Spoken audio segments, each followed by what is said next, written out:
Daniel Ramamoorthy has made a name for himself as Europe's leading event moderator, MC, and keynote speaker, known for his remarkable ability to transform events into memorable experiences. Daniel's unique career path stretches from his entrepreneurial beginnings to hosting prominent global events across 4 continents. His mantra, "Start now, start simple," serves as a guiding principle not only for his professional endeavors, but also for his humanitarian efforts. From introducing the stage of world leaders and celebrities to making meaningful contributions during global crises, Daniel Ramamoorthy has proven time and again that small actions can lead to extraordinary impact. What drove you to transition from startup ventures to being a sought-after event MC and keynote speaker? Starting in the entrepreneurial world prepared me in ways I didn't initially recognize. For over 8 years, I was deeply involved in startups, facing challenges, failures, and moments of success that built my resilience, adaptability, and communication skills. I discovered I had a knack for storytelling and translating complex ideas in a way that energized people. Whether it was a meeting of 5 or a conference of 5,000, gradually, I found myself not just speaking at events, but being asked to moderate them. That's when I realized, while many events had strong speakers, few had someone who could tie it all together, hold space, keep energy high, and guide meaningful conversations. I could do that, and more importantly, I loved doing that. Funny enough, it all started with spam. It was during the global recession. I was broke and jobless, doing a free gig on one of the side stages at an event in Ireland. After I spoke, a German woman handed me her business card and said, "I'd like you to MC an event in Germany." I was surprised, but intrigued. That same evening, she called to confirm the booking. That became my first paid MC gig. While I was at that event in Germany, a man approached me and asked if I'd consider MCing another upcoming event. I didn't catch his name, didn't get his card, and honestly, didn't think much of it. A few days later, desperate for leads, I was scrolling through my spam messages on Facebook, and one message caught my eye. It looked like junk. Someone claiming Richard Branson was coming to town, and they needed an MC. I almost deleted it, but something about it rang a bell. It was the same person I had met in Germany. It wasn't spam. It was real. And I said yes. That event, it launched the global chapter of my MC career. It wasn't a grand plan. It was one yes at a time. Your motto, "Start now, start simple," has inspired countless individuals. Can you share a defining moment that solidified this mantra as your guiding principle? The mantra was born during a time of uncertainty. When I moved to Ireland in the middle of the global financial crisis, I had no safety net. I didn't have time to wait for perfect plans or funding rounds. I had to move. Pretending to be an investor turned out to be a defining moment. I was unemployed, applying for jobs, hearing no repeatedly, when a friend jokingly called and said, "Hey Dan, since you're doing nothing with your life," and asked me to be a fake investor for a group of 12-year-old schoolgirls. I was broke, yet I said yes. I channeled my best Shark Tank impression. Afterward, one of the girls' dads told me she now wanted to be an entrepreneur.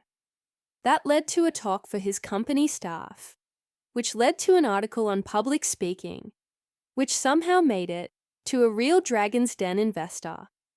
That investor later invited me to co-author Ireland's national entrepreneurship policy.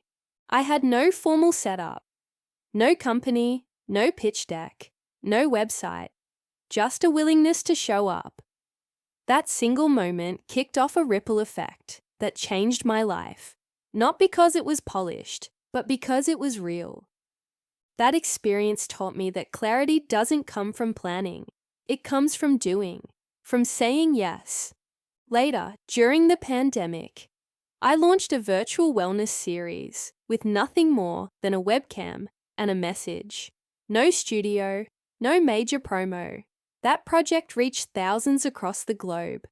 So whether it's been launching a startup, a speaking career, or even pursuing a PhD, none of it started with perfection. It started with momentum.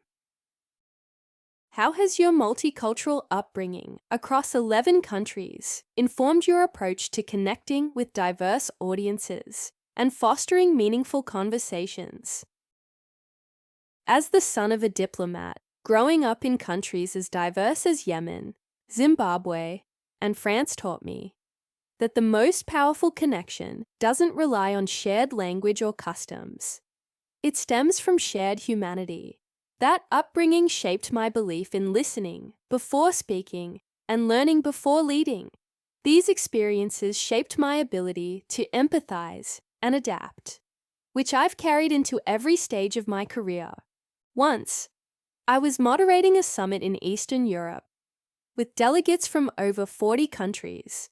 I knew cultural references or jokes wouldn't land equally, so I spoke to common emotions, like the fear of starting something new or the awkwardness of small talk, which everyone was able to relate to.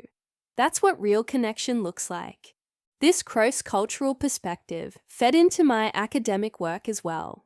My PhD focused on adaptability in leadership, rooted in my life experience of adapting anywhere. How do you leverage your perspective as a fourth culture individual during high-stakes events or while moderating challenging discussions? Being a fourth culture individual means I don't feel confined to any one or two cultural framework, and that's a huge strength. It allows me to adapt quickly in any environment, whether I'm hosting a startup event or moderating a panel of world leaders. For example, I once moderated a global tech forum with stakeholders from vastly different cultural backgrounds, discussing controversial topic, ethical AI. When the debate became heated, I guided the discussion by reframing the conversation on a shared principle, protecting human dignity. My role wasn't just to facilitate, it was to create an environment where different views felt respected and heard. Even logistically, I've had to manage high-stakes chaos. At an event in Germany, I had 60 seconds to introduce my next guest, Jessica Alba. Behind the scenes, things were falling apart. In my ear, I heard the team say she might not even come on stage. I had to entertain 5,000 people while appearing completely calm and in control, giving the organizers time to sort out the issue. While I was entertaining the audience, my belt snapped. With it, 4 body packs, mics, earpieces, etc. hit the ground, but I didn't panic. I continued the interactive game with the crowd, ran into the audience, cracked jokes. I kept the energy up until Jessica was ready. Later, the audience commented on how snapping of my belt felt like part of the show. That's the power of adaptability and trust. It's about holding space with grace, even when things fall apart, literally. You've worked with startups, parliaments, world leaders, and community-driven projects. How do you tailor your style and messaging to resonate with such diverse audiences? Whether speaking to a parliament or hosting a tech conference, the work always starts with preparation. I make it a point to research the audience, the event's purpose, and the pain points they are addressing. There's no one-size-fits-all approach. For a startup event, I might use humor, dynamic energy, and personal anecdotes to inspire action.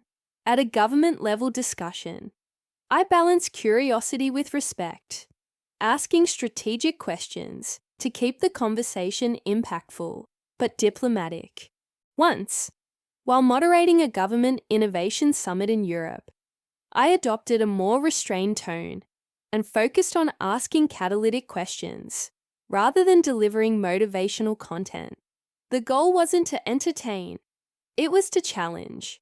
In another event in Germany, I kicked off the opening session with a push-up competition on stage with Chris Barton, the founder of Shazam. The through line in all of it is presence, preparation, and empathy. My focus is always on making sure the audience feels seen, valued, and connected to the event's goals. What advice would you give to individuals aiming to carve out unique and unconventional careers like yours? First, drop the idea that you need a perfect roadmap. Unconventional careers often unfold in ways you can't predict, so taking an iterative approach is key.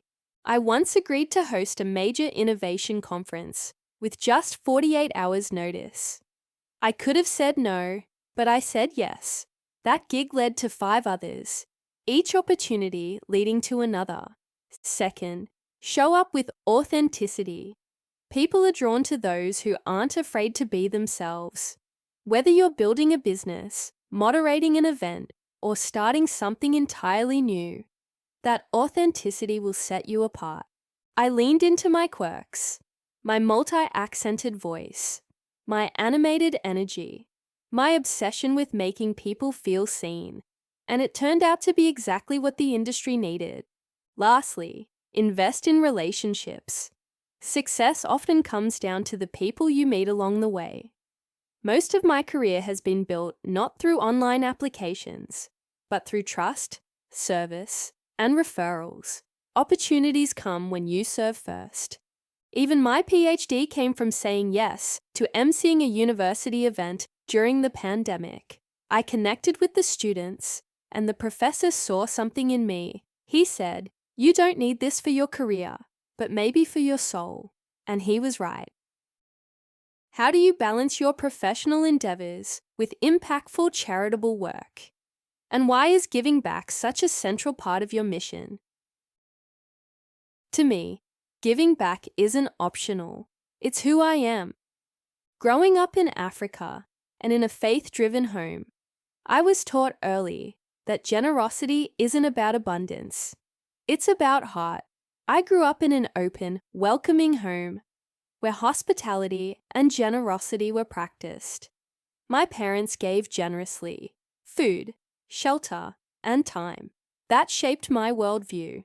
Now, whether I'm raising funds on stage during a humanitarian crisis or quietly volunteering on the ground, service is integrated into my lifestyle. It's not a CSR line item. It's a conviction. When I travel to moderate events, I often research local causes I can support. In Poland, I learned of grassroots groups aiding Ukrainian refugees. I used my platform to amplify their work. Sometimes I donate anonymously. Other times I speak publicly. But the goal is always the same: leave the place better than I found it. Being on global stages comes with influence. I don't take that lightly. My work gives me access to the rooms where decisions are made, and I make sure voices that aren't in those rooms are still represented.